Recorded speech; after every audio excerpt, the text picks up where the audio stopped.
22 जनवरी राम मंदिर समारोह में नहीं जाएंगे। कांग्रेस ने ये सरेआम ऐलान कर दिया। अब ये ऐलान तो कर दिया है और उसके साथ ये भी कहा है कि बीजेपी वालों का इवेंट है, आरएसएस वालों का इवेंट है, राजनीतिकरण कर रहे हैं, तो भैया हम तो नहीं जाएंगे। लेकिन ये ऐलान क्या कांग्रेस के लिए फायदेमंद होगा या फिर उन्होंने एक बहुत बड़ी गलती कर दी है ऐसा कहकर, ऐसा ऐलान कर कर और अयोध्या नहीं जाकर, क्योंकि राम मंदिर से कई ऐसे जुड़े हुए इमोशंस हैं जिससे वोट बैंक आपका या तो मजबूत हो सकता है या फिर छिटक सकता है। तो आज मैं आपको इसके पीछे की रणनीति, कांग्रेस की रणनीति बताने वाली हूं। रिमझिम के 5 पॉइंट्स में आप देखेंगे कि क्या राम कराएंगे कांग्रेस का फायदा। इसमें भी कांग्रेस ने बहुत गहरी चाल चली है, उसके बारे में मैं आपको बताऊंगी। दूसरा, अयोध्या ना जाना कांग्रेस की गलती या फिर वो जो चाल चली है या रणनीति सोची है वो उनको फायदेमंद रहेगी कि फिर ये गलती कर बैठे हैं। तीसरा है, नेहरू राजीव के रास्ते पर क्या कांग्रेस है। थोड़ा सा इतिहास बताऊंगी, इतना ज्यादा नहीं, लेकिन एक दो मोमेंट्स जिसको आपको समझ में आएगा कांग्रेस कह रही है कि भैया हम तो नेहरू और राजीव गांधी के रास्ते पे चल रहे हैं। चौथा, क्यों अपनी ही पार्टी में विरोध। और मैं आपको ये भी बता दूं कि कांग्रेस अपनी ही पार्टी में विरोध झेल रही है। कुछ लोगों ने तो, एक राजस्थान की मैं आपको बात बता दूं, कार्यकर्ताओं ने कांग्रेस छोड़ दी है कि जो राम के नहीं वो किसी काम के नहीं। और पांचवा, कुछ संतों का बीजेपी पर विरोध क्यों। ऐसा नहीं है बीजेपी पर विरोध नहीं हो रहा है, हाँ बीजेपी राम मंदिर बनवा रही है, लेकिन कुछ संत कह रहे हैं कि जिन्होंने पूरी इतने सालों तक तपस्या की, आप लोगों को उनको कोई है ही नहीं, कोई रिस्पेक्ट ही नहीं दे रहे हैं। और कुछ शंकराचार्यों ने ऐसा कह दिया है कि हम तो नहीं जाएंगे अयोध्या क्योंकि हमारी इज्जत नहीं हो रही है। इसके पीछे भी क्या कहानी है आज आप जानेंगे। तो सबसे पहले तो आप यही जान लीजिए कि राम कैसे करवा सकते हैं कांग्रेस का फायदा। इन्होंने तो कह दिया है कांग्रेस वालों ने कि राम मंदिर समारोह में तो नहीं जाएंगे, लेकिन इसके पीछे की रणनीति क्या है वो आप इधर समझिए। भारत में मुस्लिम वोट बैंक 15% है और आपको पता होगा बाबरी गिराकर राम मंदिर को बनाया गया है, तो उससे मुस्लिम के इमोशंस भी जुड़े हुए हैं। और हमेशा से आपको पता है कांग्रेस को तो कहा जाता है कि मुस्लिम पक्ष की पार्टी है, हालांकि इतिहास में ऐसा नहीं था, लेकिन अभी की मैं आपको स्थिति बताऊं तो कहा जाता है कि बीजेपी तो मुस्लिम विरोधी है, लेकिन जो कांग्रेस पार्टी है उसकी मुस्लिम वोट बैंक में अच्छी छवि है। तो कांग्रेस ने ये सोचा कि भैया हिंदू वोट बैंक तो हमको मिल नहीं रहा है, मध्य प्रदेश, राजस्थान, छत्तीसगढ़ में यानी उत्तर भारत में क्या हुआ वो कांग्रेस ने देख लिया। सॉफ्ट हिंदुत्व भी काम नहीं आया, तब वो सोच रहे हैं कि जो हमारा बचा कुचा मुस्लिम वोट बैंक है उसको हम लात क्यों मारे।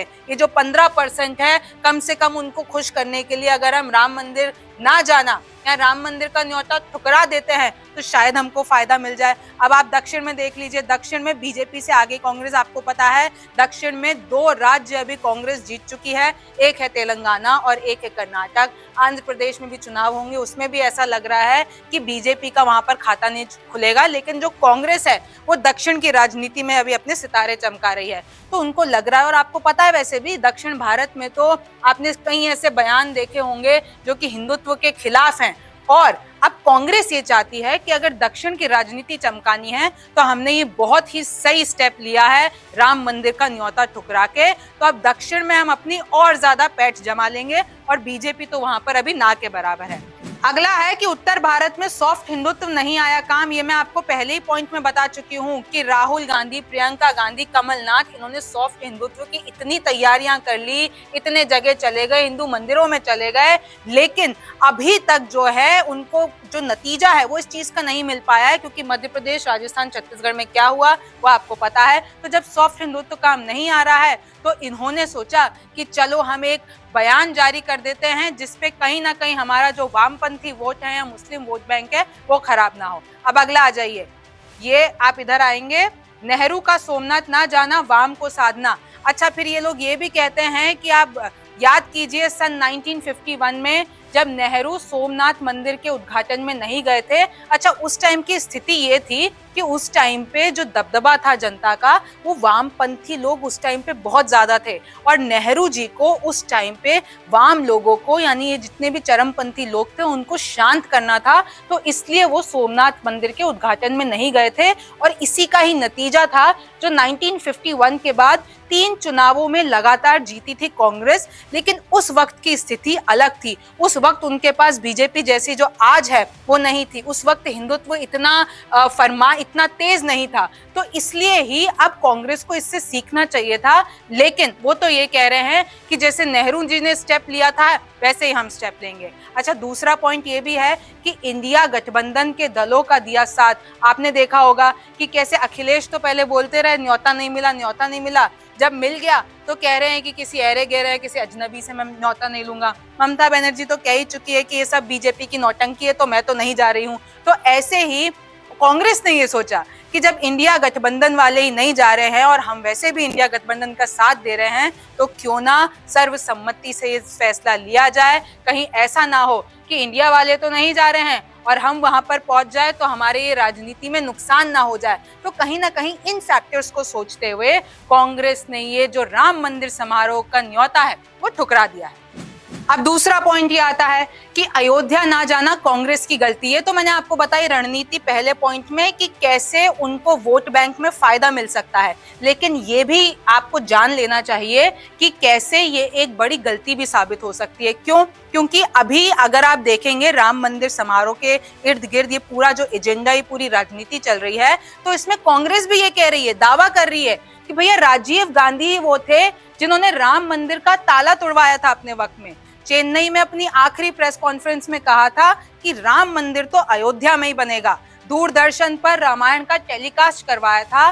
जब आप भी तो फिर राजनीति कर रहे हो, अगर आप भी इस वक्त ऐसे दावे कर रहे हो, मतलब आप भी इस मुद्दे पर राजनीति कर रहे हो, तो जब इन सब का आप दावा कर रहे हो तो आपने क्यों राम मंदिर का न्योता ठुकरा दिया। और मैं आपको फिर बता दूं कि हिंदुत्व के मुद्दे पर एक बार कांग्रेस मात खा चुकी है। कब? 1984 में आपको याद होगा कि 404 लोकसभा सीटें जीती थी, लेकिन जैसे ही अगले साल लोकसभा चुनाव हुए जो कि 1989, उसमें सत्ता से बाहर हो गई कांग्रेस और कहीं ना कहीं जो कारण बना वो हिंदुत्व का मुद्दा ही बना। फिर 1991 में उन्होंने अपने मैनिफेस्टो में लिखा कि बिना बाबरी गिराए हम राम मंदिर बना देंगे। इसमें हालांकि कांग्रेस जीती, लेकिन राम मंदिर का और हिंदुत्व का कांग्रेस का जो कार्ड था वो इतना चला नहीं।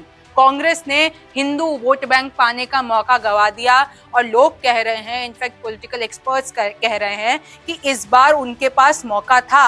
राम मंदिर के समारोह में जाते, न्योता एक्सेप्ट करते, तो कहीं ना कहीं जो उनके हाथों से ये हिंदू वोट बैंक छिटक गया था, या कहीं ना कहीं उनकी जो राजनीति और कहीं ना कहीं जो उनकी छवि बनी हुई है कि वो मुस्लिम पक्ष के तौर पर ज्यादा दिखते हैं, तो वो बदल जाती। लेकिन उन्होंने ये मौका गवा दिया और ऐसा सरेआम ऐलान करके उन्होंने इस छवि को और स्ट्रॉन्ग कर दिया कि हाँ भैया हम हिंदुत्व के पक्ष में नहीं हैं। बीजेपी को मिला, अब इस पे बीजेपी को भी मौका मिल गया है। अब क्या करेगी बीजेपी? यही तो करेगी, लोकसभा चुनाव की रैलियों में जाके बोलेगी कि हिंदू विरोधी हैं, राम मंदिर के समारोह में नहीं आ रहे हैं। फैसला तो एक्सेप्ट कर दिया, लेकिन न्योता देने के बावजूद राम मंदिर के समारोह में नहीं आ रहे हैं। राम के अस्तित्व पर सवाल, और बीजेपी वालों ने तो अब से ही शुरू कर दिया है, अब से ही कहने लग गया है कि जिन्होंने कभी राम के अस्तित्व पर सवाल उठाए हैं, अब वो कैसे राम मंदिर के समारोह में आ जाएंगे। तो यही पूरी राजनीति 2024 लोकसभा चुनाव तक चलने वाली है। तीसरा देख लीजिए कि नेहरू और राजीव के रास्ते पर कैसे चल रही है कांग्रेस, क्या तर्क दे रही है और इतिहास में ऐसी कौन सी घटना घटी है जिसके बाद से ये जो पॉलिटिकल चेंज आया है, ये हिंदुत्व मुस्लिम पक्ष में ये जो चेंज आया है, वो आखिर कहां और कैसे आया। जब से कांग्रेस का मुस्लिम की तरफ होने की छवि बन गई है, तब से वो कभी बहुमत के साथ सरकार नहीं बना सकी है, विशेषकर सोनिया और राहुल गांधी के कमान संभालने के बाद। इससे पहले कांग्रेस का हिंदुत्व समर्थक काल रहा है। यही कारण रहा है कि कभी जनसंघ और भाजपा मजबूत नहीं हो सकी, लेकिन राम मंदिर आंदोलन को लेकर उसके रवैये ने पार्टी की सियासी जमीन उलट कर रख दी। आजादी आंदोलन से इंदिरा गांधी के समय तक कांग्रेस धर्मनिरपेक्ष चेहरे के साथ हिंदुत्व को भी साथ लेकर चलने में यकीन करती थी। यही कारण था कि नेहरू जी के सोमनाथ मंदिर में जाने के विरोध के बावजूद राजेंद्र प्रसाद सोमनाथ मंदिर के उद्घाटन कार्यक्रम में शामिल होते हैं। राजीव गांधी भी राम मंदिर के लिए काफी मुखर रहे हैं, पर एक बार सोनिया गांधी ने इंटरव्यू में बताया था कि राजीव कभी बाबरी गिरने ही नहीं देते। आज वाली कांग्रेस की मुस्लिम छवि तो है ही, पर यह भी कहा जाता है कि जो बचे कुचे वामपंथी सेना है वो भी कांग्रेस की तरफ ही है। लोग कहते हैं कांग्रेस को आम आदमी पार्टी के नेता अरविंद केजरीवाल वाली राजनीति अपनानी होगी। अरविंद केजरीवाल एक तरफ तो करेंसी पर देवी लक्ष्मी के चित्र की मांग करते हैं, तो दूसरी ओर अगर निमंत्रण मिल जाता है तो राम मंदिर उद्घाटन समारोह में भी पहुंच जाएंगे। बीजेपी विरोध के साथ ही अपनी हिंदुत्व और राष्ट्रवादी छवि को वो बनाए हुए हैं। चौथा देख लीजिए, मैंने आपको पहले भी बताया था कि कोटा राजस्थान में तो कुछ लोगों ने कांग्रेस छोड़ दिए, कार्यकर्ताओं ने, कि जो राम के नहीं वो किसी काम के नहीं। और भी बता दूं, जो बड़े बड़े नेता हैं कांग्रेस के, वो अपनी ही पार्टी के खिलाफ विरोध कर रहे हैं। आखिर आपने राम मंदिर का न्योता ऐसे सरेआम ऐलान करके क्यों ठुकराया? आपने अपने ही पैरों पर कुल्हाड़ी मार ली है। अब इसके पीछे क्या क्या हो रहा है वो इस पॉइंट से समझिए। कांग्रेस के तमाम नेता, चाहे वो आचार्य प्रमोद कृष्णम हो या फिर गुजरात की पोरबंदर सीट से कांग्रेस विधायक अर्जुन मोजवादिया हो या फिर हिमाचल प्रदेश में कैबिनेट मंत्री विक्रमादित्य सिंह हो, सबने अपनी ही पार्टी के फैसले का खुले तौर पर विरोध किया है। विक्रमादित्य सिंह ने तो पार्टी लाइन से अलग जाकर 22 जनवरी को अयोध्या जाने का ऐलान भी कर दिया है और आरएसएस वालों को धन्यवाद भी दिया है।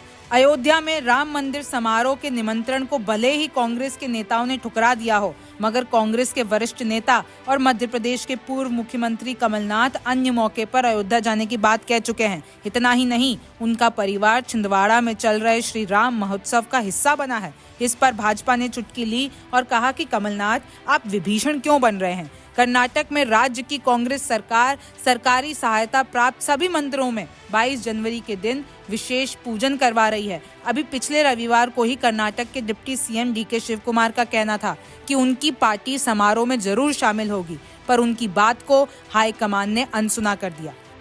पांचवा है कि बीजेपी के खिलाफ भी अभी विरोध हो रहा है। अभी अपनी हाल में उमा भारती के बयान सुने होंगे, उन्होंने कहा कि पूरा क्रेडिट आप एक इंसान को नहीं दे सकते हैं। देयर वर मेनी पीपल, इतने लोगों ने राम मंदिर आंदोलन में अपना साथ दिया है, और फिर उसके बाद बात आ जाती है कि आप एक ही जने को, एक ही पार्टी को पूरा आंदोलन का क्रेडिट दे दो। ये गलत है। इनफैक्ट कुछ संतों ने भी कहा है कि जो बीजेपी है वो उसको ऐसे बता रही है जैसे सब कुछ उन्हीं ने किया हो। कुछ शंकराचार्य तो बीजेपी से नाराज भी हो गए हैं। इस पॉइंट से समझिए आखिर हुआ क्या है। बाकी तो तथ्य ये भी है कि वो दिग्गज चाहे जो भी हो, राजनीतिक या धार्मिक, वो 22 जनवरी को रामलला की प्राण प्रतिष्ठा के दौरान अयोध्या में तो मौजूद रह सकता है, लेकिन प्राण प्रतिष्ठा के वक्त मंदिर के अंदर महज 5 लोग ही मौजूद रहेंगे। उनमें प्रधानमंत्री नरेंद्र मोदी, मुख्यमंत्री योगी आदित्यनाथ, राज्यपाल आनंदीबेन पटेल, संघ प्रमुख मोहन भागवत और रामलला के पुजारी ही शामिल हैं। बाकी जो भी लोग उस दिन अयोध्या में होंगे, प्राण प्रतिष्ठा होने के बाद ही मंदिर के अंदर दाखिल हो सकेंगे। शायद ये भी एक बड़ी वजह है कि कुछ शंकराचार्य से लेकर तमाम साधु संत भी 22 जनवरी को अयोध्या में मौजूद रहने से कतरा रहे हैं, क्योंकि प्राण प्रतिष्ठा के वक्त वो मंदिर के अंदर ही नहीं जा पाएंगे। हाल ही में कुछ शंकराचार्यों के बयानों को कांग्रेस पोस्ट कर रही है। वो लोग ये कह रहे हैं कि गलत तरीके से राम मंदिर समारोह का राजनीतिकरण हो रहा है, गलत रिचुअल्स के साथ सब कुछ किया जा रहा है, इसलिए हम वहां पर नहीं जाएंगे। और उमा भारती ने तो ये भी कह दिया कि राम मंदिर पे सिर्फ क्रेडिट मोदी का या योगी का ही तो नहीं है, या सिर्फ बीजेपी का ही तो नहीं है, राम तो सबके हैं। देखिए, राजनीति में ऐसे कई सारे स्टेप्स लिए जाते हैं जिनकी गहराई आपके लिए और मेरे लिए शायद समझना बहुत मुश्किल होगा, लेकिन हम फिर भी ट्राई करते हैं जो इन्फॉर्मेशन हमारे पास होती है। अब जो ये स्टेप लिया है कांग्रेस ने राम मंदिर का न्योता ठुकराकर, अब वो इसके लिए सही साबित होगा, गलत साबित होगा, वो सिर्फ चुनाव के नतीजे बता सकते हैं, यानी 2024 के लोकसभा चुनाव जो अब जल्द ही आने वाले हैं। आप रिमझिम के 5 पॉइंट्स देखते रहिए, न्यूज़ 24 देखते रहिए। मैं हूं रिमझिम जेठानी, फिर मुलाकात होगी। नमस्कार, मैं हूं मानक गुप्ता। अगर आपको हमारा ये वीडियो पसंद आया हो तो इसे लाइक और शेयर जरूर करें, और हाँ, हमें सब्सक्राइब और फॉलो करना ना भूलें, ताकि आप देश और दुनिया की कोई खबर मिस ना करें। तो जुड़े रहिए हमारे साथ और देखते रहिए न्यूज़ 24।